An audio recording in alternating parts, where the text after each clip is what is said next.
All right, moving on here real quick. You know what? I'm going to answer this one. And I'll let you guys go ahead and contribute anything that you'd like to. Is Alaska as dangerous as people have made it out to be? What would you consider the best area to raise and have an active family, especially with small children? All right, lots of stuff loaded in there for potential fair housing violations. So I'm going to say your best option, again, is to check out the crime maps, really kind of visit these different areas, kind of get a sense for the vibe of the tribe for wherever it is that you're going. If you're looking for really this really small town that's that got kind of this close-knit feel to it, you're going to be going to different areas and you're going to gravitate to certain areas more so than others. So, I personally feel perfectly fine and safe where I'm at. I am a single guy though, and considerations are slightly different. So, that's just kind of coming from my perspective. If any of you guys want to add anything to that, feel free to, but that's kind of my take. I think classified dangerous. Are we talking like Discovery Channel, where it looks like everybody's gonna crash and burn every time the TV comes on? Are we talking like crime dangerous? Because if you're talking about like the Discovery Channel, History Channel dangerous, I would probably just turn that off and disregard everything you just watched. But, yeah, I'm assuming it's probably more crime related if they're talking about raising a family. Right. I don't know. Kenai's pretty safe. There's lots and lots of families here, lots of kids. We have quite a few schools, a couple different high schools, a couple different elementary schools. It's pretty family place to raise in Kenai. Right. All right. Any thoughts, concerns, objections? I really liked growing up in Kodiak. My kids like it there, I think. They don't complain. It's just nice to not have to worry about so much things that living in a big city you have to worry about with kids. It feels really safe. I mean, bad things do happen there from time to time, just like anywhere. It's not a perfect place. It is dangerous as far as people getting lost or falling off of cliffs, or I've seen people get hurt pretty bad in the airplanes. We have a lot of small airplanes. I've seen some bad accidents. But so, I mean, as far as that, yeah, it is dangerous. There's stuff that happens there that people get hurt in ways they definitely don't get hurt living, in the States. But we don't have some of anywhere you go, there's going to be danger. There's a trade-off. Yeah. And it looks like, he clarified a little more. He said bears and wildlife. Okay. So, yeah, no. Katrina, I'm kind of looking at you for I only know for that one. You're the one with Kodiaks on it. Every couple of years, somebody gets in a tangle with a bear, but it's not. Gets into a tangle. You make it sound like there's like a bar fight or something. There's a little tangle. The last guy was able to. He was running and he had his headphones in and he was running and the bear was on the trail, and it got him. But then he had mace. So you don't go running without mace or a gun. I mean, you just think about these things. And I do know people that get hurt outside. We kayak, we hike, people hunt. People get hurt. But I think, you don't want to go into it like, oh, there's a hospital right down the road either. I think when you're really out in some of these more remote areas, you have to think about that. Like you're an hour away from a good hospital. So I think that's another part people might not think about. If you're that far out, you really have to be safety minded, carry protection for yourself. Yeah. And be careful where you go. Don't walk on the glacier. Stay on the trail. Don't fall on the cliff. It is, we are on the edge of the wilderness. Yeah. And that's a really good point. I'm making a video and then the next couple of days talking about like all my 5 stupidest things I've done in Alaska where like I've almost died as a result of it.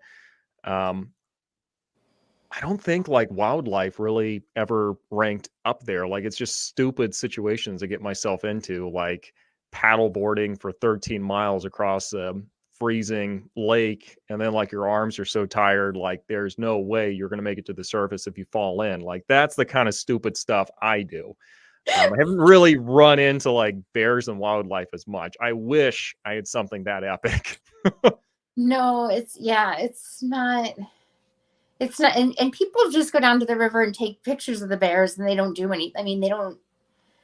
I'm not saying like bears aren't. They're not. If you don't bother them, they generally don't bother you. Yeah, I mean, just kind of talking as a visitor to Kodiak. Like I saw like 5 Kodiaks within like the first 24 hours when I was there. So Yeah, you're guns to see some bears. yeah, and they just roam the neighborhoods at this point. So just looking for a little snack. The peninsula is definitely not as bad, I would say. We have more black bears than brown bears, and you head towards Cooper Landing on the river there where the salmon are, you'll definitely get a lot of brown bears. But in the more populated areas, we have black bears. They're pretty skittish. Every once in a while, you hear about a bear mauling. It's pretty rare, though. Actually, statistically, moose kill more people than bears do because people see them as a big fluffy animal. They try to walk up and pet it, and that moose kicks the crap out of you. Really funny story. I watched a moose kick a lady out of the McDonald's drive-thru. There was a little moose. It was wintertime. They come out. The workers came out and tried to feed it a Big Mac. Yeah. And they got all the way up to the moose's nose. And the moose sniffed it and then reared back and just kicked the lady like one time. And she was totally fine. Everyone's okay. But it was like, this is why there's warning labels on things. Yeah, you don't really mess with moose. Like, okay, thinking about it, like the closest call I've had with wildlife was really like a week or so ago when I was out there running. It is pitch black. It's like 6 a.m. I've got the headlamp on. I've got like some podcast in. I'm kind of, covered up, muffled a little bit. I like hear something off to my right. So I like look over and there's just this moose just booking it like right in front of me going, it's like 20, 30 feet away. I mean, it's an enormous animal, not something you want to just have coming at you in the middle of the dark. So yeah, that was a little freaky, but I think by and large, just kind of be safe, be smart. You'll be okay. Valerie, what about, I don't know, you've got different wildlife down there. What about killer whales and all that stuff? I mean, actually, Homer has one of the highest brown bear populations. We have a ton of brown bears. Yeah, they just don't come into the town. So they're up on the hill, like where I live. I live on Olson Mountain. I mean, it's thick with brown bears. I mean, in killer whales, we don't have ocean. The biggest issue is if falling into the water, it's really cold and that will get you. But as far as animal crime, I mean, we have moose coming in all the time, but they're not anything to be afraid of. And I think it's safer to raise children in Alaska communities than down in the States where you have people crime rather than animals. Yep, absolutely. Agreed. So I'm just going to read off a couple of the statements here from the comments section. So when I was younger, I seen a guy here get a polar bear outside my grandmother's living room window. So I think that was a little further up north. Yeah, that is truly terrifying though. Like I'm usually probably a little too blasé about like wildlife. Polar bears, I don't play around with. All right. One other comment here. Cocaine Bear movie will be a hit in Alaska. Yeah, I'm probably going to go see that. Have you guys heard about that? Mm-hmm. Yeah, it is an actual movie. It was like some cocaine got lost on like a plane that was flying over this forest and like a bear got into it, like just ate all this cocaine and just lost his mind. So there all these campers are there. There's just this bear high on cocaine running around and just getting into all sorts of mischief. So yeah, I think it's going to be based popular. on a true story. It's 100% true story. That happened. That is awesome. I've never heard about that. It's going to be special. Like at first I didn't think it was real. And it was just something that they threw out there like it's a fun poster. But I was like, oh, no, this is an actual movie. That's awesome. Oh, goodness. Okay. Let's see. Coming from Morris, I can find a marmot, but not a bear. Wise man. All right. So let's see. Coming from, let's see, Kodiak. Katrina, do you have any other thoughts about Kodiak for people who might be considering making a move out there? I would say just like she said, just make plan a vacation, and come and visit and see if it's something that you could do. A lot of people land there and they love it instantly, and they say, "Oh my goodness, this is wonderful." And a lot of people go there and they think they were going to love it, and they don't. But I think that definitely to visit there would be a big tip, and to come in the summertime when we can actually go do stuff.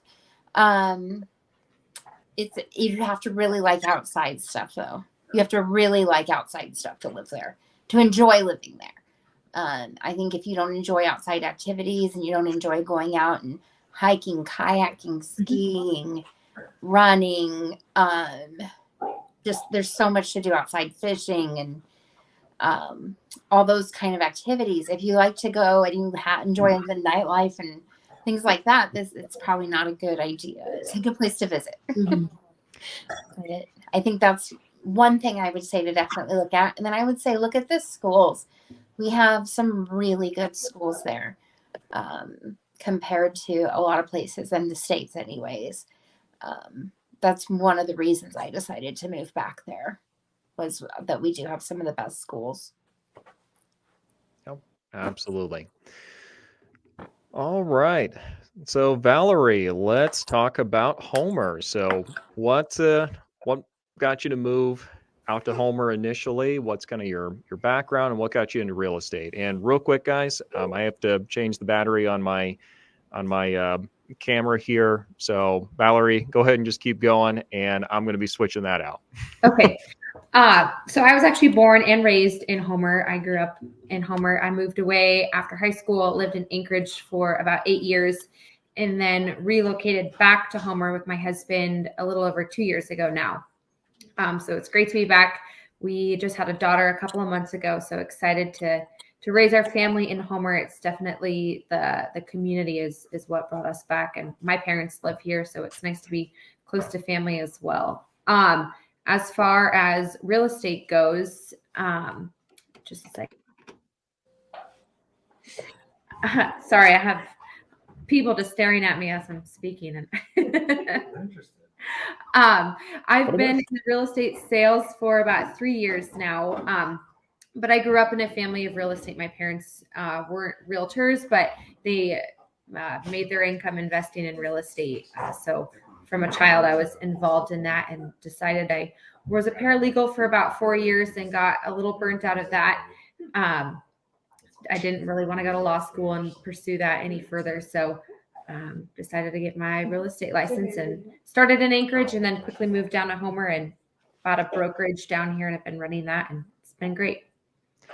Did you and Katrina I know, and she was telling her story. I'm like, we have the same exact story, except we are not raising our kids in the house that I grew up in. My folks did sell that house, but we did not buy it. Okay, fair enough. Wow. Fair enough. That's a crazy parallel. Yeah, I was about to say. I know. I mean, you're a law as well, and yeah. Yeah, if we were making a cast for a movie, people would be like, "Nah, guys, these two characters are too similar." Yeah, we're gonna confuse them. It's great. Outstanding. So, what is what's it like living in Homer? I love it. I mean, you have to get used to life is a lot slower here. We're not like Jonathan. We don't have a Walmart or a Fred Meyer. The biggest, we have 2 grocery stores, and that's been the biggest frustration for everybody down here is Homer's population has grown so much since 2020. And so when you go to the grocery store for you don't get to plan what you want for dinner. You have to go to the grocery store and see what's available. And then that's what you're going to have for dinner. But no, there's so much to do in Homer, especially if you're an outdoor person. I mean, we live right on the ocean, so there's so much boating, and we're the halibut fishing capital of the world. So there's great fishing, great salmon fishing. Not so much hiking unless you have a boat and you can go across the bay. But a lot of snow machining, cross-country skiing. It's just a great outdoorsy place to live. In a small, tight-knit community, but not too tight-knit where they're not accepting of people moving here by any means. It's just an overall good community. Right. Okay, so got a couple questions coming in here, and this is really just kind of going to be for the whole order. So coming in from Mr. Justin McMahon, questions for the group. We're big into outdoors, hunting, fishing, and riding quads. We want seclusion, but also looking to be close to amenities. What suggestions do y'all have? Kenai, Wasilla. Yeah, I'm kind of feeling like Wasilla, Palmer, Kenai, but I don't know. What do you think? I would say like the Wasilla area. Yeah. As far as Homer, we don't have many four-wheeling trails. We have one big recreational lake that people go to, but riding four-wheelers isn't really a thing. Yeah, I don't think I've ever seen a four-wheeler out in Homer. Like, yeah, it's just a lot of people. Yeah, just a lot of people getting the really basic picture of like the swing under the harbor wharf or whatever. Yeah. Yeah. But hunting and fishing and riding quads, that's everywhere in Kodiak. That's true. Yeah, everyone does that here, but close to amenities. That's the part you might be disappointed to find when you come here and see what we actually have as far as stores and restaurants and things like that. We have a couple of nice restaurants. We have a very small Walmart and we have a Safeway. And we have a handful of like local shops, but we don't have a lot of things. Yeah. So I think most amenities, Palmer, Wasilla, or even Kenai. Kenai has a lot of all of that. We have a lot of fishing, and we've got the Kenai River that runs basically right through the whole salmon fishing. Everyone comes here for the salmon fishing. We have some halibut fishing right off the beach.